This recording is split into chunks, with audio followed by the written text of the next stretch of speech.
The night my husband left me crying in the rain was the night I accidentally got into a car with the most dangerous man in the city. And it was the best mistake I ever made. The storm outside matched the chaos in my heart as I pressed my back against the cold brick wall of St. Mary's Children's Hospital. Rain hammered the city like bullets from an angry sky, each drop a reminder of how thoroughly my life had unraveled in the span of 30 minutes. My hands still trembled from the adrenaline of saving little Tommy Martinez. The 8-year-old had coded twice during his emergency appendectomy, and I'd spent the last 4 hours holding his tiny hand while machines fought to keep him breathing. Another double shift. Another child pulled back from the edge. Another day that David would dismiss as meaningless, because it didn't pay enough to matter. Isabella, you need to understand priorities. His voice echoed in my ears even now, harsh and cutting through the December wind. We can't afford your savior complex anymore. I got an offer today, a real job, but it means we need to start thinking about our future, about having kids.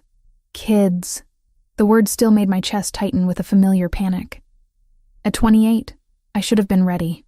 Most women my age were already mothers, juggling careers and family with the grace I saw in my patients' parents every day. But every time David brought up children, all I could see was my father walking out that door when I was 7, leaving nothing but empty promises and a mother who never recovered. I'm not ready, David. You know why. Your daddy issues aren't my problem anymore, Isabella. Either you grow up and give me what I want, or I find someone who will.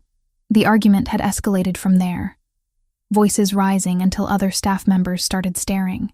David had grabbed my arm, his fingers digging into the soft flesh above my elbow, with a grip that would leave bruises. Maybe standing in the rain for a while will teach you to appreciate what you have at home. And then he was gone, squealing out of the parking garage in his rusted Honda, leaving me stranded 20 miles from our apartment with nothing but my purse and the thin scrubs that offered no protection against the winter storm. I fumbled for my phone, fingers numb with cold as I tried to call an Uber. The screen flickered once, twice, then went black. Dead battery. Of course.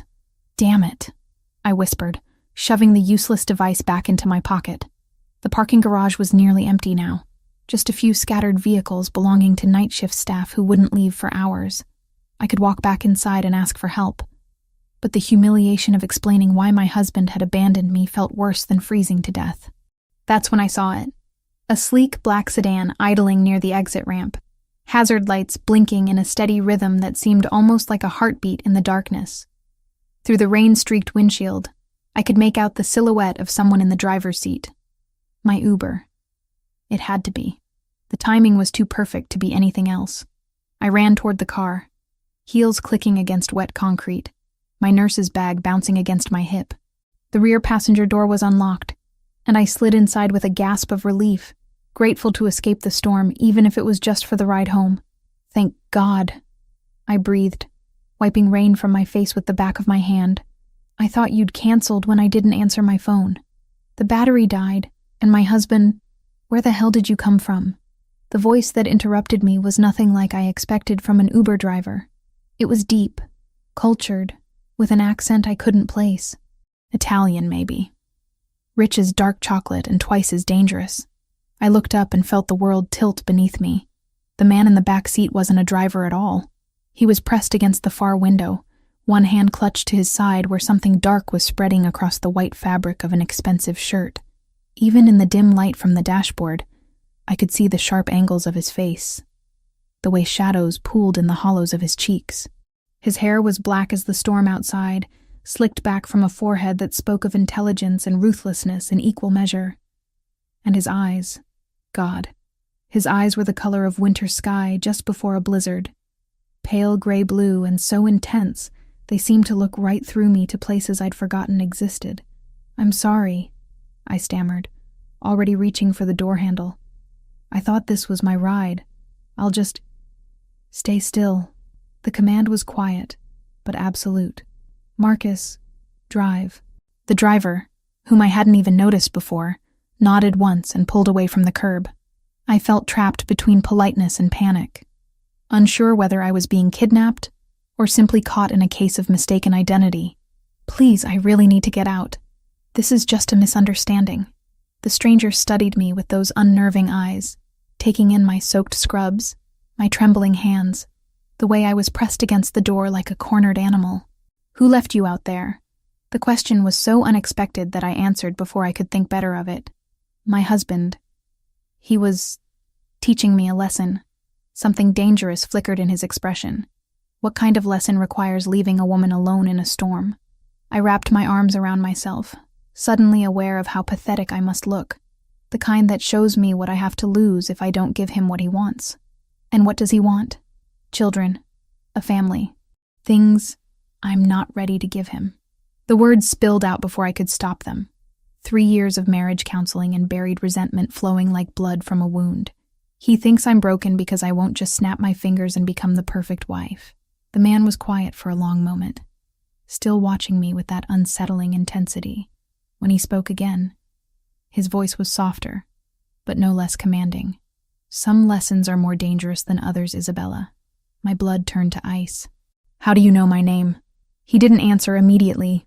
Instead, he shifted slightly, and I caught a glimpse of what looked like a gun holstered beneath his jacket. The spreading stain on his shirt was definitely blood, and from the way he held himself, the wound was serious. "You're hurt," I said, my medical training overriding my fear. "You need to get to a hospital." "No hospitals." "But you're bleeding. That looks like—" I said no hospitals. The steel in his voice left no room for argument. "Marcus, take us home." "Sir, shouldn't we drop the lady off first?" "No." His eyes never left mine. "I think Mrs. Parker and I have more to discuss." The fact that he knew my married name sent fresh terror racing through my veins. This wasn't a random encounter. This man, whoever he was, had been expecting me, or at least expecting someone like me. "Please," I whispered. "I don't know what this is about, but I haven't done anything wrong. I'm just a nurse. I save children's lives. That's all I do." "Children's lives." He repeated the words thoughtfully, as if they meant something specific to him. "Noble work. Thankless, I imagine. Sometimes. Your husband doesn't appreciate your calling." It wasn't a question, and I found myself nodding anyway. "David thinks I should quit. Find something that pays better. Start a family instead of taking care of other people's children. David Parker." Again, that dangerous knowledge. Gambling debts. Borrowed money from people who don't forgive easily. My mouth went dry. "How could you possibly know that?" He smiled then, and it was nothing like kindness. "I make it my business to know everything about people who enter my world, Mrs. Parker. And whether you realize it or not, you just entered mine." The car turned onto a private road lined with iron gates and security cameras. Through the rain-streaked windows, I could see the outline of a massive house rising from manicured grounds like something from a Gothic novel. "Where are we going?" "Somewhere safe," he said. "Somewhere we can continue this conversation without interruption. I need to get home. David will be worried." Another smile. This one even more predatory than the last. "I doubt that very much. But don't worry, Isabella. You're under my protection now." The car came to a stop in a circular driveway, and I realized with bone-deep certainty that whatever life I'd had before this moment was over. The woman who'd entered this car was already gone, dissolved in the storm like rain on concrete. All that remained was discovering who I was meant to become. The mansion's interior was a testament to wealth beyond my comprehension. As Marcus led me through an entrance hall that could have housed my entire apartment, I found myself gawking at Renaissance paintings that looked authentic enough to belong in museums. Crystal chandeliers cast warm light across marble floors so polished they reflected like mirrors, and fresh orchids arranged in Ming vases perfumed the air with an elegance I'd only imagined. My soaked scrubs dripped onto the pristine floor, leaving a trail of evidence from the storm I'd barely escaped. Everything about this place whispered of power, control, and money. So much money that it felt almost obscene compared to the cramped hospital rooms where I spent my days fighting to save lives with outdated equipment. "Isabella, please sit down." The man's voice came from behind me, and I turned to see him moving slowly but deliberately toward an ornate chair near a fireplace that could have roasted an entire pig. In the better lighting, I could see just how pale he'd become, though his composure remained unshakable. "You need medical attention," I said, my professional instincts kicking in despite the surreal circumstances. That wound is still bleeding. I'm aware. He settled into the chair with practiced grace that couldn't quite hide his discomfort. But first, we need to address your situation. My situation is that I'm soaking wet in a stranger's house. I wrapped my arms around myself, suddenly conscious of how inappropriate my presence here was. I should call a taxi. With what phone? His pale eyes held a hint of amusement. And I'm hardly a stranger anymore. Allow me to properly introduce myself. Lorenzo Valenti. The name meant nothing to me, but the way he said it suggested it should. There was weight behind those syllables, a history of both reverence and fear that I couldn't begin to understand. Mr. Valenti, I appreciate you helping me escape that storm, but I really need to get home. To David? The question carried more knowledge than I was comfortable with. The man who abandoned you in a parking garage during the worst storm of the season? Heat flushed my cheeks. My marriage isn't perfect, but that doesn't give you the right to— Rosa, he called out, and almost immediately, a woman appeared in the doorway. She was perhaps 60, with silver-streaked hair pulled back in an elegant chignon, and eyes that missed nothing. Her clothing was simple, but expensive, and she carried herself with the quiet authority of someone who ran this household with absolute efficiency. Yes, Mr. Valenti. Please prepare the blue suite for Mrs. Parker. She'll be staying with us tonight. I will not. I stood up abruptly, water still dripping from my hair. I don't know what kind of man you are, but I'm not spending the night in a stranger's house. Rosa looked between us with practiced discretion, waiting for direction. Lorenzo studied me with those unsettling eyes, and I had the distinct feeling he was cataloging every micro-expression on my face. What kind of man do you think I am, Isabella? The question was loaded with implications I didn't want to explore. I think you're the kind of man who knows too much about people he's just met. Fair enough. He reached into his jacket pocket, causing me to tense until I realized he was only retrieving a phone, and began typing with swift efficiency. Your full name is Isabella Marie Parker, née Richardson. You're 28 years old, born in Portland, Oregon. Your parents died in a house fire when you were 19, leaving you with substantial medical debt that you're still paying off. My blood turned to ice. How could you possibly know that? You graduated summa cum laude from Oregon Health Sciences University with a bachelor's in nursing, specialized in pediatric care because you wanted to protect children, the way no one protected you after your father walked out when you were 7. Stop. My voice came out as barely a whisper. You married David Parker 3 years ago. He works construction when he can find steady employment, but he has a gambling problem that's gotten progressively worse. Currently, he owes approximately $47,000 to various bookmakers and loan sharks. The room seemed to spin around me. That's impossible. David doesn't gamble that much, doesn't he? Lorenzo set his phone aside and fixed me with those penetrating eyes. When was the last time you saw your joint bank account, Isabella? I opened my mouth to answer, then realized I couldn't. David handled all our finances, said it was easier that way, that I had enough stress at work without worrying about bills and budgets. I trusted him, because trusting him was easier than confronting the possibility that I'd married another man who would abandon me when things got difficult. You investigated me. The words came out accusatory, but underneath the anger was a bone-deep fear. Why? I investigate everyone who enters my world. Lorenzo's expression remained neutral, but there was something almost gentle in his tone. And whether you realize it or not, you entered my world the moment you got into that car. I made a mistake. I thought you were my Uber driver. There are no mistakes in my line of work, only opportunities and consequences. He gestured toward Rosa, who had remained silent throughout this exchange. The blue suite, please, and ask Marcus to bring Mrs. Parker's belongings from the car. I don't have any belongings, I protested. Just my purse and the bag in the back seat. The one you brought from the hospital, my medical kit. In all the chaos, I'd forgotten I was still carrying my supplies. Some nurses left their kits at work, but I'd learned to keep essential items with me after too many emergencies where seconds mattered. You really do need medical attention, I said, looking at the spreading stain on his shirt. Let me help you. Why? The question seemed genuinely curious. You don't know me.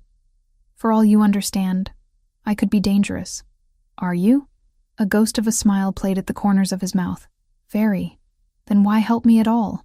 Why not just drop me off somewhere and continue with whatever you were doing?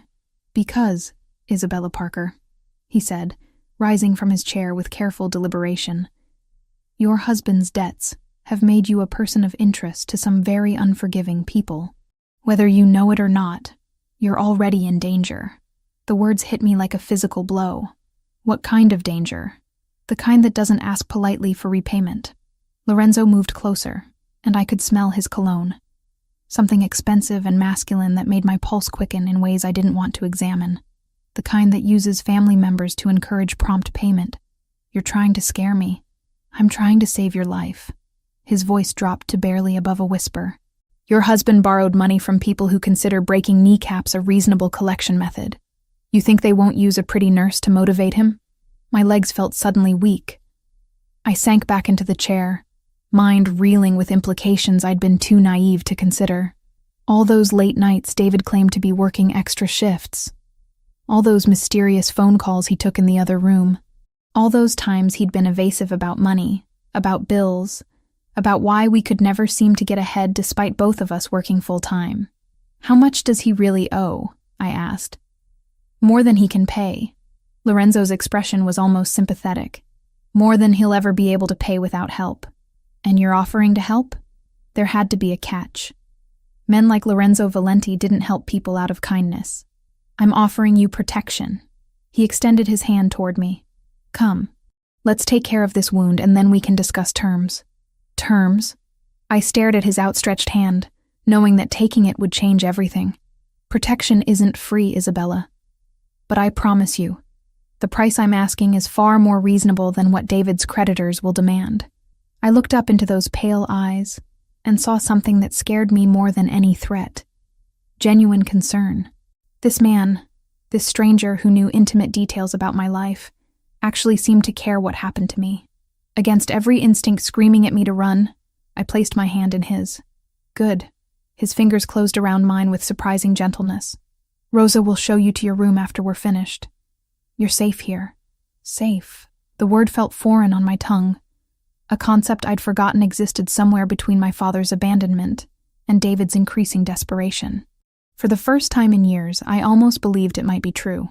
The blue suite Rosa had prepared for me was larger than the apartment David and I shared.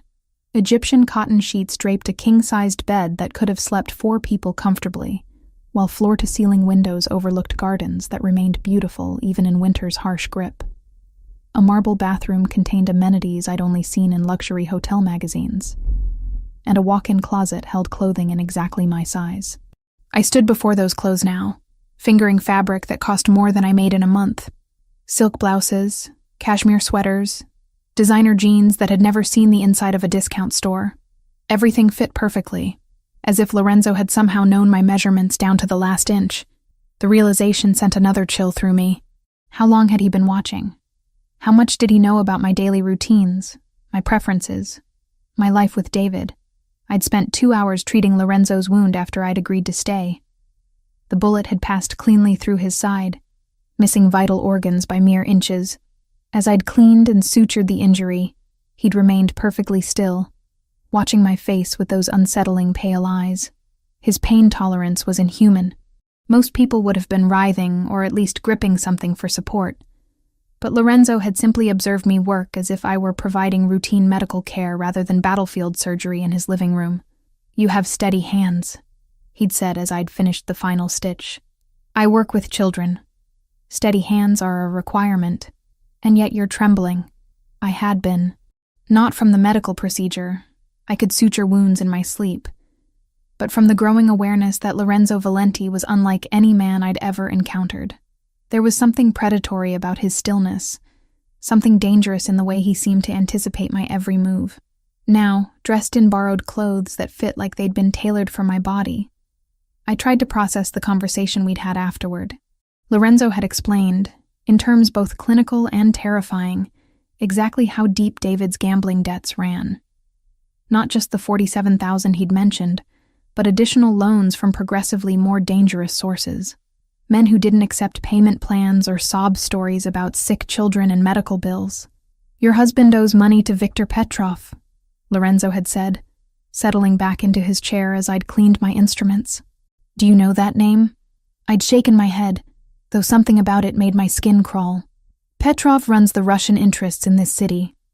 Unlike more traditional organizations, his people don't believe in gradual escalation. They prefer to make examples that discourage future problems. What kind of examples? The kind that leave widows and orphans. The memory made my hands shake now as I selected a cream-colored sweater from the closet. Everything about this situation screamed danger. Yet I felt safer here than I had in months at home. When had I stopped feeling secure in my own marriage? When had David's increasingly erratic behavior become my new normal? My phone. Lorenzo had provided a replacement after mine died. Buzzed with an incoming call. David's number flashed on the screen, and my stomach clenched with familiar anxiety. Hello? Where the hell are you? His voice was sharp with panic and anger. I came home and you weren't here. Your phone was going straight to voicemail. My phone died. I'm staying somewhere safe tonight. Safe? What's that supposed to mean? Safe from what? The question hung between us, loaded with implications I wasn't ready to voice. How could I tell him I knew about his debts? About the people he'd borrowed from? About the fact that my life might be in danger because of his choices? Safe from you, I said instead. From arguments about children and priorities and why I'm never enough the way I am. Isabella, come home. We can talk about this. Can we? Or will you just tell me again that my job doesn't matter? That saving children's lives is less important than making babies? There was a long pause. When David spoke again, his voice had taken on a wheedling quality I'd learned to recognize as desperation. I got a new job offer today. Good money. We could afford to have kids, to buy a house. What kind of job pays that well without experience or education? Another pause, longer this time. It's legitimate, Isabella. I promise. Like your gambling is legitimate? Like those phone calls you take in the other room are legitimate? I don't know what you're talking about. The lie came so easily, I wondered how many others he'd told me over the years. How many times had I accepted his explanations without question? Because believing him was easier than confronting the truth. I can't do this anymore, David. I can't pretend everything is fine when it's not. Where are you staying? I'll come get you. No. The word came out sharper than I'd intended. I need time to think. Think about what? We're married, Isabella. You can't just disappear. You left me in a parking garage during a storm. If anyone disappeared first, it was you. I ended the call before he could respond, my hands shaking with adrenaline and something that might have been relief. For the first time in years, I'd stood up to David without apologizing or backing down. A soft knock at my door interrupted my thoughts. Come in. Lorenzo entered, moving more easily now that his wound had been properly treated. He'd changed into dark jeans and a black sweater that emphasized the breadth of his shoulders and the lean strength of his frame. In better light, I could see he was younger than I'd initially thought, perhaps 35, with the kind of masculine beauty that belonged in Renaissance sculptures. How are you feeling? I asked, noting the improved color in his cheeks. Better, thank you. His eyes took in my appearance, lingering on the way the borrowed clothes fit my figure. The clothing suits you. How did you know my size? I have excellent judgment when it comes to measurements. There was something almost playful in his tone, though his expression remained serious. Your husband called.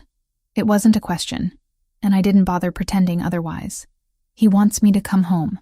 And I told him I needed time to think. Lorenzo moved closer, and I caught the scent of his cologne again. Cedar and leather with undertones of something darker, more dangerous. What are you thinking about? Whether my marriage was over before tonight or if I just finally admitted it to myself. Marriage should be a partnership, he said quietly. Protection, loyalty, shared burdens. Not abandonment when things become difficult. Speaking from experience? Something flickered in his pale eyes. Pain, perhaps, or regret. My parents were married for 30 years before they died, even when my father's business put the family at risk. They faced it together. That's what love looks like, Isabella. Not what you have with David. Your father's business? I studied his face, noting the careful way he'd phrased it. What kind of business? The kind that requires careful planning and absolute loyalty. Lorenzo's expression grew distant. They were killed when I was 15. A car bomb meant for my father, but they were together that night. Always together. The pain in his voice was raw, unguarded in a way that made my chest tighten with sympathy. I'm sorry. I built everything I have now from nothing. Every dollar, every alliance, every moment of safety I've created came from understanding that family is the only thing that matters in this world. And that's what you do? You build safety? His smile was sharp as a blade. I build empires, Isabella. Safety is just a side effect. The words should have terrified me. Instead, I found myself drawn to the confidence in his voice, the absolute certainty that he could protect what belonged to him. When had anyone ever made me feel like I belonged to something worth protecting? The gates are locked, I said, testing the boundaries of my situation. For your protection. Am I a prisoner? You're a guest who's in danger. There's a difference. Lorenzo stepped closer, close enough that I could feel the heat radiating from his body. But I won't lie to you, Isabella. Leaving right now would be extremely unwise. The admission sent heat pooling low in my belly. Not fear, but something far more dangerous. This man who knew too much about my life, who commanded loyalty and inspired terror, was offering me something David never had. Honest protection, without conditions or expectations. What happens tomorrow? I asked. Tomorrow we discuss your future. Tonight, you rest in safety for the first time in months. He was right. I couldn't remember the last time I'd fallen asleep without worrying about money, about David's mood, about whether I'd wake up to another crisis I'd have to fix alone. Thank you, I whispered. Lorenzo reached out and touched my face, his thumb tracing the line of my cheekbone with unexpected gentleness. Sleep well, Isabella. Tomorrow, everything changes. The photograph arrived at 7 a.m, slipped under my door while I was still tangled in Egyptian cotton sheets that smelled faintly of lavender. I'd slept better than I had in months, cocooned in luxury and safety I'd forgotten could exist. The image shattered that peace like glass against stone. David's face stared back at me from the glossy surface. But this wasn't the man I'd married 3 years ago. This David was bruised and bloodied, duct tape covering his mouth, terror bright in his eyes. Someone had written across the bottom in red ink, "Trade the nurse for the husband. 1 hour, or he dies slowly." My hands shook so violently I nearly dropped the photo. This couldn't be real. Things like this didn't happen to people like me. I was a pediatric nurse who saved children's lives and went home to a modest apartment. I wasn't someone who received ransom demands written in what looked suspiciously like blood. But the evidence was undeniable. David was in the hands of people who made their living through violence, and somehow I'd become a bargaining chip in a game I didn't understand. I threw on the first clothes I could find, yesterday's jeans and sweater, and ran through the mansion's corridors, my bare feet silent on the marble floors.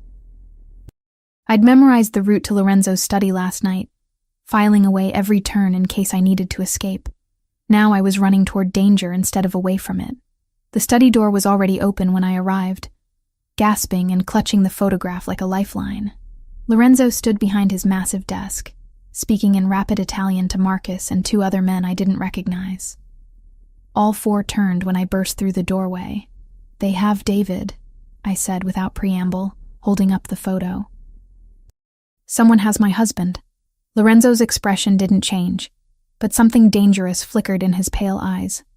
He gestured for the other men to leave, then moved around the desk to take the photograph from my trembling hands. "Viktor Petrov," he said after studying the image for a moment. "This is his work. The Russian you told me about." My voice sounded hollow, distant. "The one David owes money to." "Among others, yes." Lorenzo set the photo aside and fixed me with his penetrating stare. "When did this arrive?" "Just now." It was under my door. I wrapped my arms around myself, suddenly cold, despite the warmth of the room. "They want to trade me for him. 1 hour. That's not going to happen." The certainty in his voice should have been comforting, but it only amplified my panic. "You don't understand. If I don't go, they'll kill him. If you do go, they'll kill you both."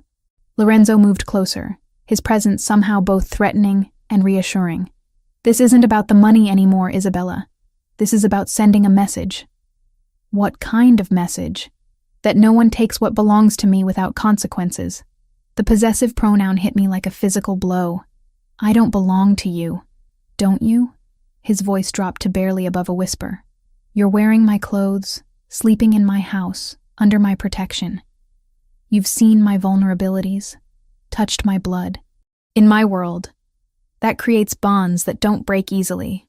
I'm married to another man, a man who gambled away your future and put your life in danger. Lorenzo reached out and touched my face, his thumb tracing the line of my jaw. A man who left you in a storm because you wouldn't give him children you weren't ready for. The gentle touch made my pulse quicken in ways I didn't want to examine.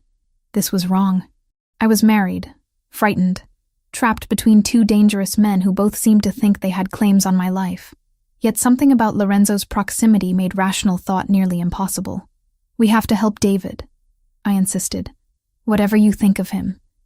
He doesn't deserve to die because of gambling debts. And what about what you deserve, Isabella? Lorenzo's hand moved to cup the back of my neck, fingers tangling in my hair. When do you get to choose your own life, instead of cleaning up other people's mistakes? The question cut deeper than I expected.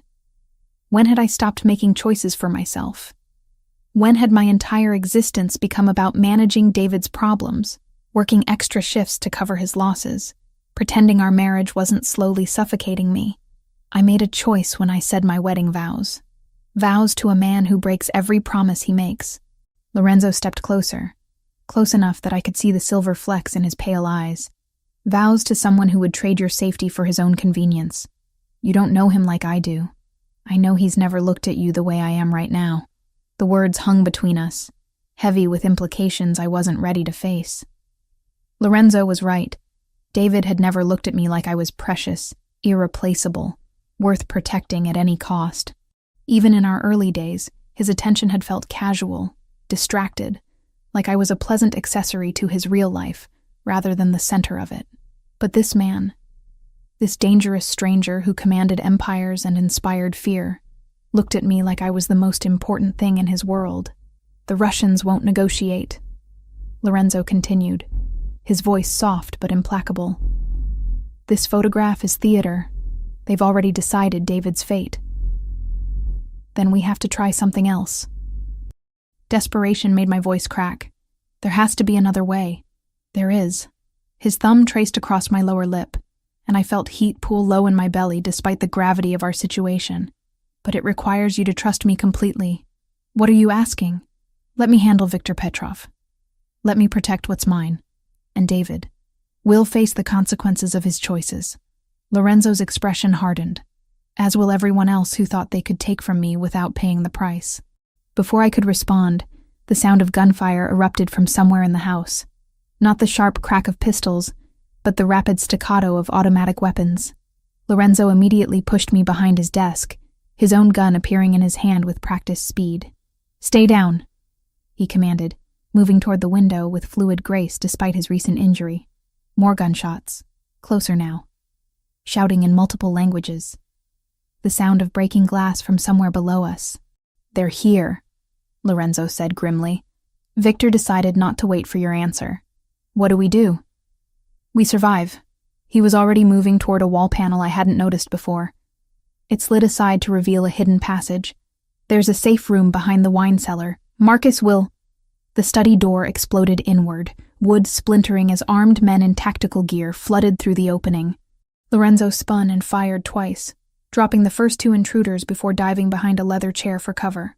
I pressed myself against the floor behind the desk, heart hammering so hard I thought it might burst. This wasn't my world. I saved children's lives in sterile hospital rooms, not firefights in mansions. The smell of gunpowder and blood filled the air, mixed with shouts in Russian and Italian. Isabella, Lorenzo's voice carried over the chaos. The passage. Now! I started crawling toward the hidden door, staying low as bullets shattered priceless artwork and embedded themselves in walls that had probably stood for generations. The sound was deafening, overwhelming, like being trapped inside a thunderstorm made of violence. A hand grabbed my ankle, yanking me backward. I screamed and kicked, connecting with something soft that made my attacker grunt in pain. Rolling over, I found myself face to face with a man who looked like every stereotype of Russian muscle, blonde, scarred, with cold blue eyes that held no warmth or mercy. "Pretty little nurse," he said in accented English. "Victor has plans for you." I clawed at his face, my nails finding purchase on his cheek and drawing blood. He cursed and raised his hand to strike me. The gunshot was deafeningly loud. The Russian's head snapped back, and he crumpled to the floor beside me, his blood spattering across the Persian rug. Lorenzo stood over us, smoke still rising from the barrel of his gun, his pale eyes blazing with fury that made him look less like a man and more like an avenging angel. "No one touches what belongs to me," he said, extending his hand toward me. I took it without hesitation, letting him pull me to my feet. In that moment, with death surrounding us and violence painting the air red, I realized something that should have terrified me. I wanted to belong to Lorenzo Valenti more than I wanted to breathe. "Come," he said, guiding me toward the hidden passage. "We have work to do." As we disappeared into the darkness behind the wall, leaving the sounds of battle behind us, I understood that whatever happened next would determine not just whether I lived or died, but who I would become if I survived. The woman who entered that passage wasn't the same one who'd entered Lorenzo's car less than 24 hours ago. That Isabella Parker had been a victim, a woman who accepted abandonment and betrayal as the price of love. This Isabella was someone else entirely, someone who might be worth fighting for after all. The safe room beneath Lorenzo's mansion was a marvel of paranoid engineering. Steel-reinforced walls, independent air supply, enough food and water for 2 weeks, and communication equipment that could reach anywhere in the world. I sat in stunned silence on a leather sofa that probably cost more than my annual salary, watching Lorenzo coordinate his response to the attack through encrypted phones and video monitors. David was alive. The cameras throughout the property had captured Viktor Petrov's men dragging him from a black van before the shooting started. He was battered and terrified, but breathing. That should have been my only concern.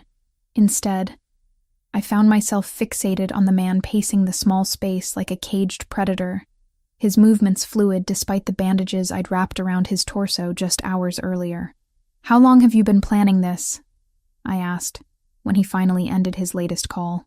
Lorenzo paused mid-stride, his pale eyes fixing on me with that unsettling intensity I was beginning to recognize. "Planning what?" "David's debts. The Russians. Me ending up in your car." I stood up, sudden anger overriding my fear. "None of this is coincidence, is it? You think I orchestrated your husband's gambling addiction?" There was genuine curiosity in his voice, as if my accusation intrigued rather than offended him. "I think you're the kind of man who manipulates situations to get what he wants." I crossed my arms, trying to project confidence I didn't feel. "And for some reason you wanted me." Very perceptive. Lorenzo set his phone aside and gave me his full attention. "You're right, of course, though not in the way you imagine. Then explain it to me." He was quiet for a long moment, studying my face as if cataloging every micro-expression. When he spoke, his voice carried a weight I hadn't heard before, something that might have been regret. "I've been watching David Parker for 6 months, not because of his debts, but because of his connection to you." Lorenzo moved closer, and I fought the urge to step back. "Your husband wasn't just gambling, Isabella. He was laundering money for Viktor Petrov." The words hit me like a physical blow. "That's impossible." "Is it? All those construction jobs that paid cash, the mysterious phone calls, the sudden influx of money followed by devastating losses." Lorenzo's expression was almost sympathetic. David was cleaning Russian funds through a network of legitimate businesses. The gambling debts were just cover for what he was really doing. My legs felt suddenly weak. I sank back onto the sofa, mind reeling with implications I'd been too naive to see. He was working for them, among others. David is what we call a useful idiot, someone who does criminal work without understanding the larger picture. Lorenzo sat beside me, close enough that I could smell his cologne. But useful idiots become liabilities when they start asking questions or getting greedy. So Victor decided to eliminate him. Victor decided to use him as bait. David's real value wasn't his money laundering skills. It was his access to you. I stared at Lorenzo, feeling pieces of a puzzle clicking into place with sickening clarity. Me? Why would anyone want access to me? Because you work at St. Mary's Children's Hospital. Because you have access to medical records, patient information, surgical schedules. Lorenzo's voice dropped to barely above a whisper. Because several of my associates' children receive treatment there, and their medical information would be invaluable to my enemies. The scope of the conspiracy took my breath away. You think they wanted me to spy on your people's children? I think they wanted to use you as leverage against me. Information about when certain patients would be most vulnerable, when security would be lightest. Lorenzo's jaw tightened. Victor has been trying to find weaknesses in my organization for years. What better way than through innocent medical professionals who wouldn't even realize they were being used? But I never gave anyone information about patients. I would never. I know. His voice softened unexpectedly. That's why I intervened. Intervened how? But even as I asked, I was beginning to understand. You manipulated David's debts, made sure he owed more than he could pay. I encouraged his existing weaknesses, yes. Made sure his gambling losses mounted quickly enough that Victor would have to act. Lorenzo didn't look away from my accusing stare. I needed Victor to reveal his hand before he could properly recruit you. The betrayal cut deeper than I'd expected. Not just David's lies, but Lorenzo's manipulation. You used me as bait. I used you as bait to protect you. His hand moved toward mine, then stopped when I flinched away. If Victor had approached you gradually, gained your trust, convinced you that helping him would save your marriage or pay your bills, would you have refused? The honest answer terrified me. 3 months ago, desperate and exhausted, I might have been vulnerable to exactly that kind of manipulation. You don't know that, don't I? Lorenzo's pale eyes seemed to see straight through me. You've been cleaning up David's messes for 3 years, working double shifts to cover his losses, pretending your marriage wasn't slowly killing you because leaving seemed harder than staying. Each word was a surgical strike against defenses I'd spent years building. That doesn't give you the right to manipulate my entire life. No, he agreed quietly. It doesn't. But it gave me the responsibility to protect you from people who would have destroyed you without a second thought. By destroying my husband instead? By giving you the chance to see who David really was before it was too late. Lorenzo stood and moved to one of the monitors, where grainy security footage showed Victor's men positioning themselves around the mansion's perimeter. The question now is what you want to do with that knowledge. I stared at his back, emotions warring inside me like competing storms. Anger at his manipulation, fear for David's safety, and underneath it all, a terrible gratitude that someone had finally told me the truth about my marriage. What are my options? You can continue pretending David is worth saving. Go home, clean up this mess. Spend the rest of your life wondering when the next crisis will hit. Lorenzo turned to face me, and I saw something vulnerable in his expression. Or you can accept that some situations can't be fixed, only escaped. And if I choose escape, what then? Then you stay here, under my protection, and we figure out how to build something better than what you're leaving behind. The offer hung between us like a bridge over dangerous water. Crossing it would mean abandoning everything I'd thought I wanted, everything I'd tried to build with David. But staying on this side meant returning to a life that had been slowly suffocating me for years. I need to know David is safe first, I said finally. Lorenzo nodded, as if he'd expected nothing less. We'll get him back. But Isabella, he paused, searching for words. Don't mistake rescue for reconciliation. Some bridges burn completely, and trying to rebuild them only leads to more destruction. The sound of gunfire from above had stopped, replaced by the low murmur of voices and footsteps. Lorenzo's men, regaining control of the situation. Soon, we'd have to leave this underground sanctuary and face whatever came next. I thought about David, terrified and beaten in Victor's hands. I thought about 3 years of marriage built on lies and manipulation. I thought about the woman who'd entered Lorenzo's car 2 days ago, and the woman I was becoming in this steel-reinforced room beneath a mansion owned by a man who collected empires like other people collected art. When this is over, I said quietly, I want the truth. All of it. No more manipulation, no more protection through deception. And if the truth is uglier than the lies? I met his pale eyes without flinching. Then at least I'll know what I'm choosing. Lorenzo smiled then. the first genuinely warm expression I'd seen from him. "In that case, Isabella Parker, I think you're going to be very dangerous." The communication equipment buzzed with an incoming message. Lorenzo checked the screen, and his expression hardened back into the mask of controlled violence I was learning to recognize. "What is it?" I asked. "Victor wants to negotiate. He's offering to trade David for you, 1 hour, neutral ground.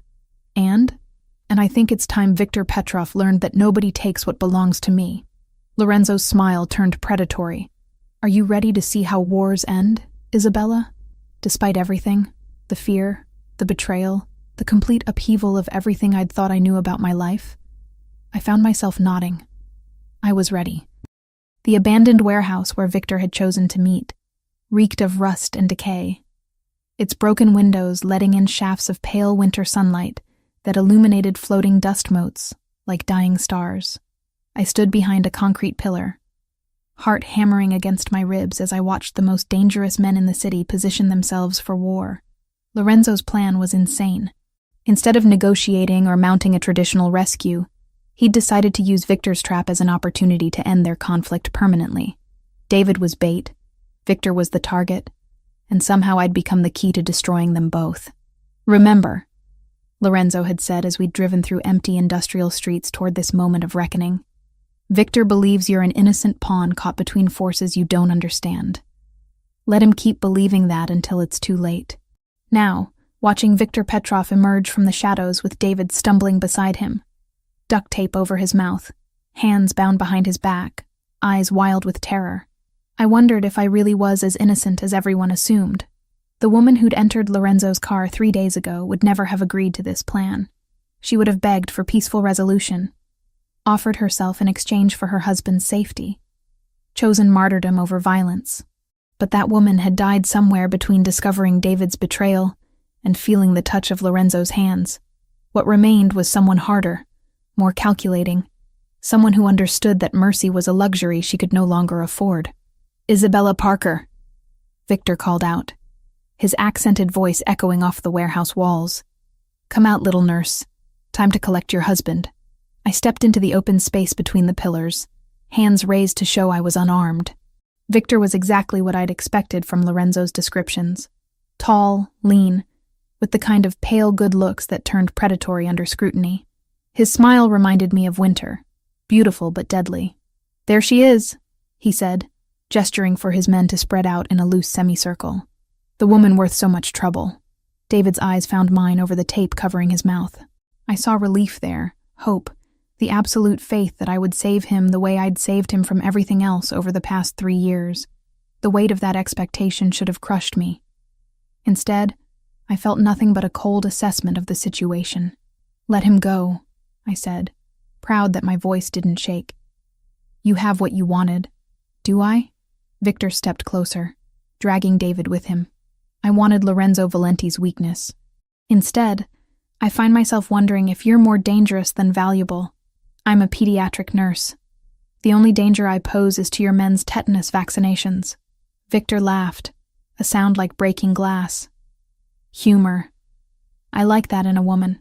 "Tell me, Isabella, what do you know about your husband's business arrangements?" I know he's a gambling addict who makes poor decisions. I kept my voice level, matter of fact. I know he borrowed money he couldn't repay. And that's all? What else would there be? Victor studied my face for signs of deception. Behind him I could see Lorenzo's men moving through the warehouse's upper levels, silent as shadows. Marcus crouched behind an overturned shipping container, rifle trained on Victor's position. 2 others had flanked the Russians from the east, waiting for Lorenzo's signal. "Your husband was washing money for my organization," Victor said finally. "Quite successfully, until his gambling problem made him unreliable." I let shock register on my face, widening my eyes and taking a small step backward. "Money laundering? David doesn't know anything about that kind of business." "Doesn't he? Then how do you explain the $47,000 in cash we found hidden in your apartment?" My blood actually ran cold at that revelation. There had been money hidden in our home and I'd never known about it. How many other secrets had David kept from me? How many other lies had I accepted without question? I didn't know. Of course you didn't. Victor's smile grew wider. Lorenzo chose well when he decided to claim you. A woman who sees only what she wants to see, who asks no difficult questions, who cleans up messes without complaint. Perfect for a man in his position. Lorenzo didn't claim me. I'm married to David. Are you? Married to a man who used you as collateral? Who sold information about your hospital to finance his debts? Victor gestured toward David, whose expression had gone from hopeful to ashamed. Did you know your husband provided patient schedules for 3 of Lorenzo's associates' children? Surgery dates, recovery periods, visiting hours. The betrayal hit me like a physical blow. David hadn't just been washing money. He'd been trading information that could have gotten children killed. Children I might have been treating, holding their hands as they faced surgery, comforting them when they cried for their parents. You're lying, I whispered. But even as I said it, I knew he wasn't. Ask him yourself. Victor ripped the tape from David's mouth, causing him to cry out in pain. Isabella. David's voice was hoarse, desperate. I'm sorry. I never meant for any of this to happen. They said they just needed schedules, harmless information. I didn't know they were planning to hurt anyone. You gave them children's medical information? My voice came out flat, emotionless. I had debts, serious debts. These people don't accept payment plans. David's eyes filled with tears. I thought if I helped them with some minor details, they'd forgive what I owed. Minor details. I repeated the words like they were in a foreign language. Children's surgery schedules are minor details. Nothing happened. No one got hurt. Because Lorenzo stopped you, the pieces were falling into place now, creating a picture so ugly I could barely comprehend it. He found out what you were doing and made sure Victor couldn't use that information. Victor's smile faltered slightly. He'd expected my shock to turn to forgiveness, or at least to pity for my husband. Instead, I was looking at David like he was something toxic I'd accidentally touched. Isabella, please. David begged. I love you. I know I made mistakes, but we can fix this. We can start over. Start over? I laughed, and the sound echoed strangely in the empty warehouse. You mean like we started over after the gambling? After the lies about working late? After leaving me in a storm because I wouldn't give you children you could put in danger? I would never hurt a child. You already did. The moment you sold their information, you hurt every child in that hospital. I took a step closer and David actually flinched. How much were you paid for each surgery schedule, David? What's the going rate for a 10-year-old's recovery period? Victor was watching this exchange with growing unease. This wasn't how interrogations usually went. Victims were supposed to forgive their loved ones, not systematically destroy them with cold logic. Enough, he said, raising his weapon. This is touching. But I have business to conclude. Isabella, you will come with me. Your husband will remain here as insurance against Lorenzo's retaliation. No, I said simply. No? Victor's eyebrows rose. I don't think you understand your position here. I understand it perfectly. I looked directly into his pale eyes, letting him see the calculation there. You need me alive to control Lorenzo, but you need David alive to control me, which means neither of you has the power you think you do. That's when Lorenzo stepped out of the shadows behind Victor, gun pressed against the Russian's skull. Actually, Lorenzo said conversationally, I have all the power I need. Victor's men spun toward the sound of his voice, only to find themselves staring down the barrels of rifles held by Lorenzo's soldiers. Marcus alone had 3 different angles covered, and I could see at least 5 other weapons trained on the Russians from various hiding spots throughout the warehouse. Isabella, Lorenzo continued without taking his eyes off Victor, step away from your husband. I obeyed without hesitation, moving toward Lorenzo's position with steady steps. The moment I was clear, Marcus's first shot took out Victor's lieutenant. The man dropped like a stone, blood spreading across the concrete floor. Now then, Lorenzo said, pressing his gun harder against Victor's skull. Let's discuss the terms of your surrender. But Victor was laughing, even with a gun to his head. You think you've won? You think killing me ends this? I think killing you sends a message to anyone else who might consider targeting what's mine. And what about him? Victor nodded toward David, who was sobbing openly now. What message does keeping him alive send? Lorenzo's pale eyes flicked to me, asking a question he couldn't voice in front of Victor. What did I want him to do with the man who'd betrayed not just me, but children under my professional care? I looked at David, really looked at him, and saw not the man I'd married, but a weak, selfish stranger who'd put money ahead of innocent lives, who'd used my compassion as a shield for his cowardice, who would do it all again if given the chance, because that's who he fundamentally was. David made his choice, I said quietly. Now he lives with the consequences. Lorenzo's smile was sharp as winter wind. You heard the lady, Victor. Some bridges burn completely. The gunshot that followed was surprisingly quiet in the vast space of the warehouse. Victor Petrov crumpled to the floor, his war with the Valenti family finally over. David screamed through his bonds, but I felt nothing as I watched the man who'd threatened children bleed out on concrete. This was justice, not murder. This was protection, not violence. This was the moment I stopped being Isabella Parker and became something else entirely. Lorenzo holstered his weapon and turned to me, searching my face for signs of shock or regret. What he found instead was acceptance, resolution, and something that might have been relief. No going back now, he said softly. Good, I replied, and meant it completely. War came to the city in the form of unmarked vans and midnight explosions. 3 weeks after Victor's death, his lieutenants emerged from hiding like cockroaches scattered by sudden light. They wanted blood, Lorenzo's blood, and they were willing to burn down half the city to get it. I watched the violence unfold from the safety of Lorenzo's reinforced penthouse, high above streets where black SUVs prowled like mechanical predators. The news called it a gang war, territorial disputes between organized crime families. They had no idea they were witnessing the death throes of an empire built on the suffering of children. Dmitry Kozlov has taken control of Victor's operations, Lorenzo said, studying surveillance footage on multiple screens. He's more pragmatic than his predecessor, but also more ruthless. And David? I asked, though I wasn't sure why it mattered anymore.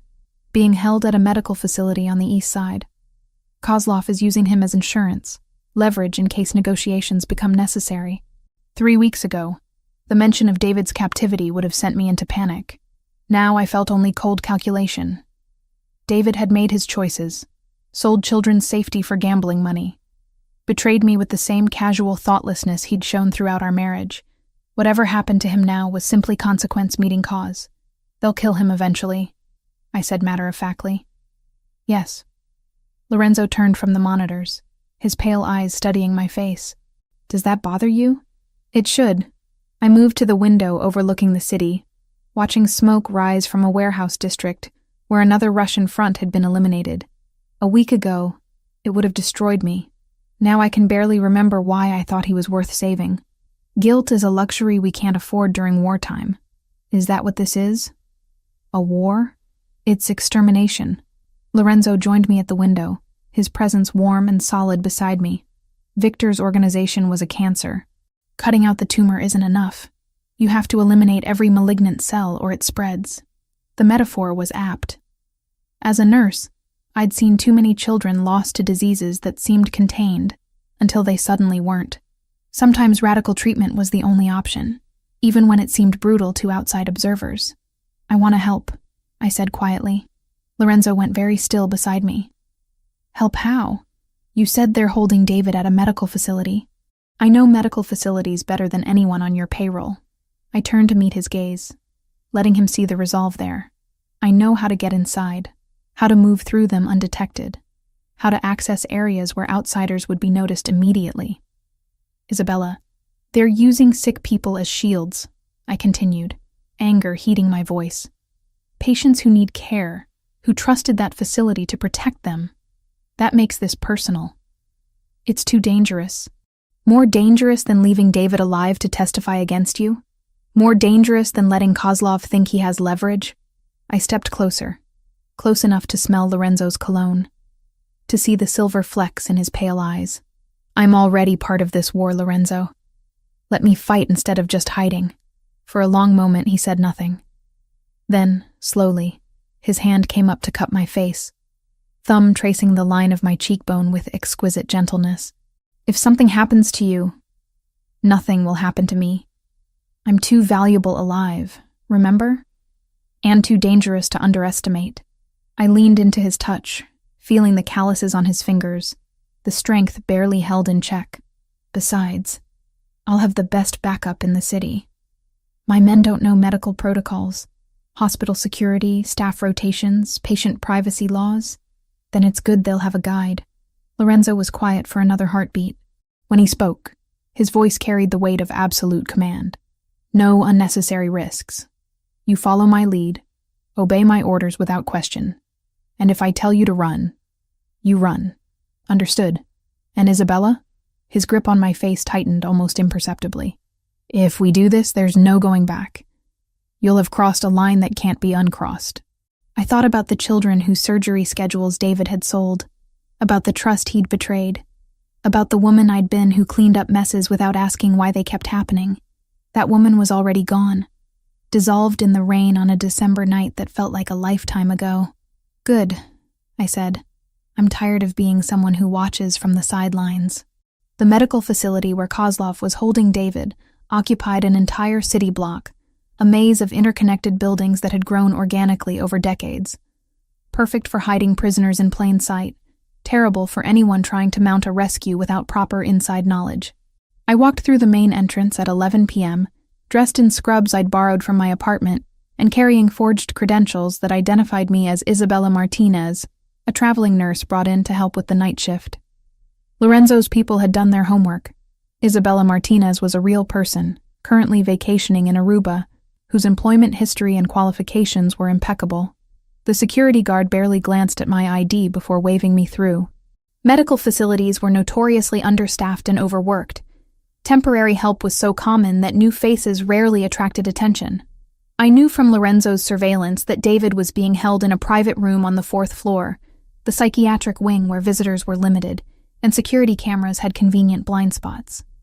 Getting there required navigating a maze of corridors I'd memorized from stolen floor plans, avoiding nurses who might recognize me from my real job across town. The hardest part wasn't the infiltration.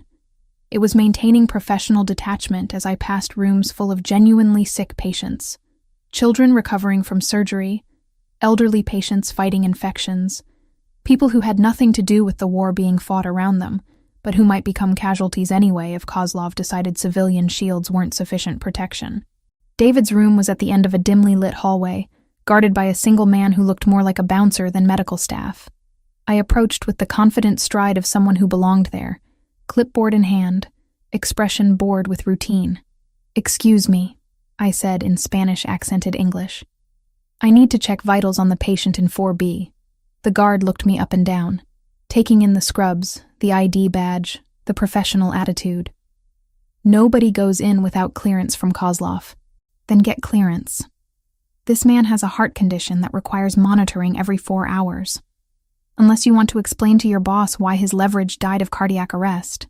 Uncertainty flickered in the guard's eyes. He pulled out a phone, speaking in rapid Russian. While he was distracted, I palmed the syringe I'd prepared. Not poison, just a fast-acting sedative that would put him down for several hours without permanent harm. "Kozlov says no visitors," the guard said, ending his call. "I'm not a visitor. I'm medical staff." I stepped closer. Invasion of personal space making him shift uncomfortably. "Look, I don't care about your business. I don't want to know why this patient is here or what you're planning to do with him. I just need to make sure he doesn't die before you're finished with him." The guard wavered, glancing between me and the closed door. That moment of indecision was all I needed. The needle slid between his ribs before he could react, finding the precise spot where it would deliver maximum effect with minimal damage. He crumpled to the floor within seconds, unconscious but breathing steadily. I dragged him into a supply closet, then used his keycard to access David's room. My husband lay strapped to a hospital bed, face bruised and swollen from beatings, eyes glazed with whatever drugs they'd used to keep him compliant. He looked up when I entered, confusion flickering across his features. "Isabella?" His voice was slurred, uncertain. "Why are you here?" "To end this." I moved to his bedside, checking his restraints with professional efficiency. "To make sure Kozlov can't use you anymore." "Use me?" David's eyes struggled to focus. "I don't understand." "I know." I prepared another syringe. this one containing a different substance entirely. Something I'd synthesized from supplies in Lorenzo's extensive collection. Something that would stop a heart without leaving obvious traces. You never did understand the consequences of your choices. Recognition dawned in David's eyes as he saw the needle. Isabella, please. I'm your husband. I love you. You sold information about children, David. Children I might have been treating, holding their hands while they faced surgery. I found a vein in his arm with practiced ease. You turned my profession into a weapon against innocence. I was desperate. I never meant... You meant to take the easy way out. You meant to let other people pay for your mistakes. The needle slid home smoothly, just like you always did. David's eyes widened as the drug took effect, his body arching against the restraints as his heart began to race, then falter. Isabella, please. I watched dispassionately as the man I'd married died, feeling nothing but relief that he could never hurt another child. When his heart stopped, I closed his eyes gently and straightened the blanket around his body. To anyone who discovered him later, it would look like cardiac arrest brought on by stress and poor health. The fire alarm began wailing as I left the room, right on schedule. Lorenzo's men had set charges in the building's basement, creating enough chaos and evacuation orders to cover my escape. In the confusion of patients being moved and staff running emergency protocols, one traveling nurse disappearing into the night would go completely unnoticed. I met Lorenzo in the parking garage 6 blocks away, his pale eyes searching my face for signs of trauma or regret. What he found instead was the calm satisfaction of someone who'd finally stopped cleaning up other people's messes and started solving problems permanently. It's done, I said, stripping off the bloody gloves and dropping them into the disposal bag he provided. Any complications? None. Kozlov just lost his primary leverage, and the city just lost a man who endangered children for gambling money. I looked back toward the medical facility, where emergency vehicles were arriving to handle the fire alarm. Justice served. Lorenzo pulled me against him, strong arms wrapping around me with possessive relief. Welcome to the family business, Isabella. I tilted my face up to his, finally ready to claim what I wanted instead of what I thought I deserved. About time. When he kissed me this time, it wasn't gentle or questioning. It was claiming, possessing, marking me as his in ways that went far beyond protection or circumstance. I responded with equal hunger, finally admitting what I'd been denying since that first night in his car. I belonged to Lorenzo Valenti completely, and I'd just proven I was worthy of belonging to something that powerful. The war was over. My real life was just beginning.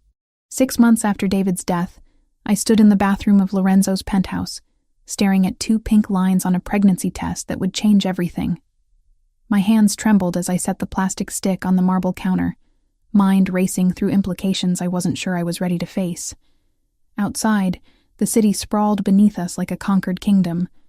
Lorenzo's empire had expanded exponentially since Victor's elimination. The remaining Russian operations had been absorbed or destroyed, their territories redistributed among families willing to acknowledge Valenti's supremacy. What had once been a brutal war for control had become a systematic consolidation of power, and I had been part of it all. The woman who'd entered Lorenzo's car 7 months ago would have been horrified by what I'd become. Isabella Parker had been soft, forgiving, willing to accept crumbs of affection in exchange for the illusion of normalcy. She'd believed in redemption, second chances, the fundamental goodness of people who consistently proved her wrong. Isabella Valenti was something else entirely. Isabella? Lorenzo's voice carried through the bedroom, warm with the kind of contentment I'd never heard from him before our wedding 3 months ago. Rosa wants to know if you have any preferences for dinner tonight. Our wedding. The memory still took my breath away. Not the courthouse ceremony I'd endured with David, but something worthy of Renaissance royalty. 500 guests in an Italian cathedral, dress designed specifically for my body, diamonds that caught light like captured stars. I'd walk down an aisle lined with white roses toward a man who looked at me like I was the answer to prayers he'd never spoken aloud. But it was the reception that had truly marked my transformation. When Lorenzo introduced me as La Regina, the Queen, every person in that room had bowed their heads in genuine respect. Not because I'd married their boss, but because I'd proven worthy of the title. Whatever Rosa thinks is best, I called back, still staring at the test. 2 pink lines. Positive. Pregnant. with Lorenzo's child. The bathroom door opened, and my husband appeared in the doorway, already dressed for the evening in charcoal slacks and a black shirt that emphasized the breadth of his shoulders. 6 months of marriage had only made him more beautiful to me, more essential than breathing. His pale eyes immediately found the pregnancy test on the counter. For a heartbeat, his expression went completely blank. Then something blazed to life in those winter sky depths. Something so intense it made my knees weak. "Isabella." My name was barely a whisper. "Are you—" "Yes." I turned to face him fully, letting him see the wonder and terror warring in my expression. "We're having a baby." Lorenzo crossed the bathroom in 2 swift strides, pulling me against him with trembling hands. His face buried in my hair, and I felt the shudder that ran through his powerful frame. "When?" His voice was muffled against my neck. "I'm probably 6 weeks along. Maybe 7. I pulled back to meet his gaze. Are we ready for this?" Lorenzo's smile was radiant, transforming his features from dangerous to devastating. "I've been ready since the night I found you in my car." The admission made my chest tight with emotion. "You have? I knew you were different. Special. The kind of woman who could stand beside me, not behind me." His hands moved to frame my face with exquisite care. "The kind of woman who could give me children worth building an empire for. And if those children ask questions about how Mommy and Daddy met, about what we do for work," Lorenzo's expression grew thoughtful, "we'll tell them the truth. That sometimes the world is dangerous, and protecting the people you love requires difficult choices.